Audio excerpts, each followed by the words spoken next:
Hey, movie fans. Ant-Man and the Wasp: Quantumania is a movie that's not about Ant-Man or the Wasp.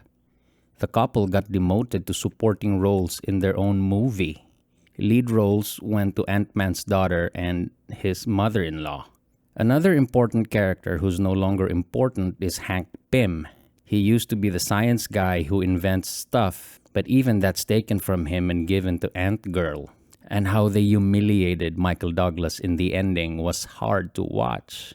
In an interview, he said the only way he'd come back for Ant-Man 4 is if he dies in it. Today, we're gonna talk about the movie where you can finally say that Marvel is dead. I was a big fan of Marvel Phase 1, but this last phase is where it should phase out. So let's begin. Shall we begin? As a retired superhero, Scott Lang is now a successful writer of his own memoir, living a normal life with the woman he loves. But one day, his daughter Cassie gets arrested in a political rally, so Scott bails her out of jail. Scott wants Cassie to stop going to these political rallies, but Cassie argues she's doing something good for the world, unlike his father, a writer not doing anything significant anymore. Ouch. Look, I didn't mean it like that. I I'm know. sorry. It's okay. It's all right. And she's right. Scott feels like a nobody when he's not Ant-Man and saving the world. Some people even mistake him for Spider-Man.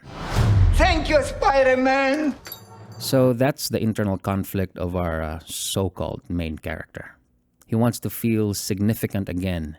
And to do that, he either has to save the world or be a political activist. Anyway, Cassie isn't just a political activist. She's also a bona fide quantum physicist. Quantum. From her garage, she built a device that sends signals to the quantum realm, a major breakthrough in quantum physics. Even Hank couldn't figure out how she did it. Your daughter built a subatomic Hubble telescope in a basement. Of how it's possible for a teenager to know more science than someone who's been doing it his entire life, it's not important. Just believe it. Well, she's a fast learner. Too fast as far as I'm concerned. The important thing is that when they turn on the device, it sucks all of them into a world beneath our world. An alien planet that looks like somewhere you'd go on an acid trip. When Michelle Pfeiffer was trapped in the quantum realm 30 years ago, she made friends with a guy who crashed his UFO. They fixed the UFO's batteries so they could fly out of there. When they activated the UFO and Michelle Pfeiffer touched it, it gave her a vision of the truth that her friend was Kang the Conqueror, a Thanos-type genocidal maniac who wants to destroy the entire multiverse. Of how this UFO made her a clairvoyant psychic all of a sudden, it's not important. Just believe it. Michelle Pfeiffer couldn't let Kang out of there and continue his mission, so she threw magic dust on the battery to make it big and won't fit in the UFO anymore. When Kang finds out Michelle Pfeiffer is back, he sends Humpty Dumpty to find her but returns with Cassie instead. Now Ant-Man needs to shrink the battery or Ant-Girl is dead. As Ant-Man walks closer to the battery, he multiplies. Hundreds of versions of himself tell him he's a nobody, and so he fails his mission due to low self-esteem. Thankfully, his girlfriend the Wasp saves the day. We come to the big battle in the end.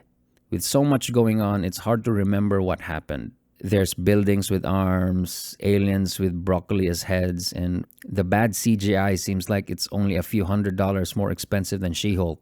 The graphic artists were also probably superhero fatigued at this point. They don't give a fuck anymore. But the important thing is that Humpty Dumpty and Ant-Girl get to go one-on-one. And after Ant-Girl wins, Humpty Dumpty comes to a self-realization that he's been an asshole his entire life. So Ant-Girl tells him, It's never too late to stop being a dick.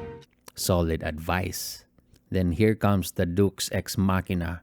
All of a sudden, these ants come from out of nowhere and kills all robots. They attack Kang, but he protects himself with a force field. Thankfully, Humpty Dumpty takes Ant-Girl's advice and sacrifices his life to destroy the force field. And so, giant ants ate Jonathan Majors. You were right about me, Cassie. And this worst CGI battle in Marvel history was over. Thank God. And then, as the dust settles, Michael Douglas comes out like Chuck Norris. He explains that his pet ants were sucked into the quantum realm along with them after all. Then they evolved for some reason because anything is possible in the quantum realm. It was the most humiliating monologue exposition I've ever seen delivered by a well-respected actor. Now it makes sense why Michael Douglas wanted his character to be killed if ever there's an Ant-Man 4. Dude, even if I have to come back, I want to die. I want to die big. I mean, I've seen all the explosions. I've seen everything. And if they won't kill his character would probably hang himself. Anyway, they opened a portal back to Earth and everyone gets out. But Kang is alive after all and pulls Ant-Man back in. Sorry, Humpty Dumpty, your sacrifice was worthless. In a one-on-one fight, Kang wins. Thankfully, the Wasp saves Ant-Man once again.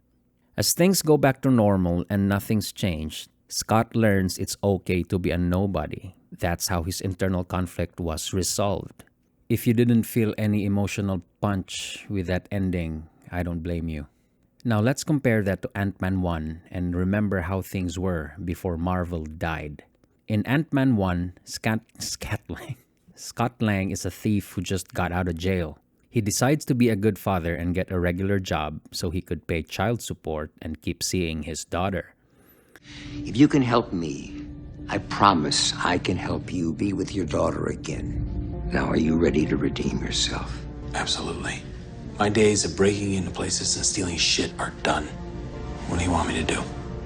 I want you to break into a place and steal some shit. But finding a regular job as a convicted felon ain't easy. Eventually, he had no choice but to return to a life of crime. The internal conflict is his struggle of being a good father and a criminal at the same time.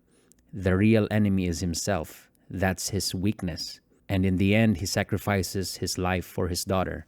And even if he didn't die, it's the thought that counts. A well-earned victory and an emotionally satisfying ending. For a movie to work, it needs both external and internal conflict. External conflict is the action we paid to see. The adventure of characters going from place to place to get a thing they'll use to find the next thing. This movie has lots of that, don't worry. On the other hand, internal conflict is a character's struggle to overcome their weaknesses. And once they do, their victory in the end feels earned. Unfortunately, Ant-Girl and Michelle Pfeiffer have no flaws or weaknesses whatsoever. You have a suit? I know how to take care of myself, okay? Trust me, I'm pretty good at it by now. They can do anything and get out of difficult situations with no consequences. I think I can give us one shot back.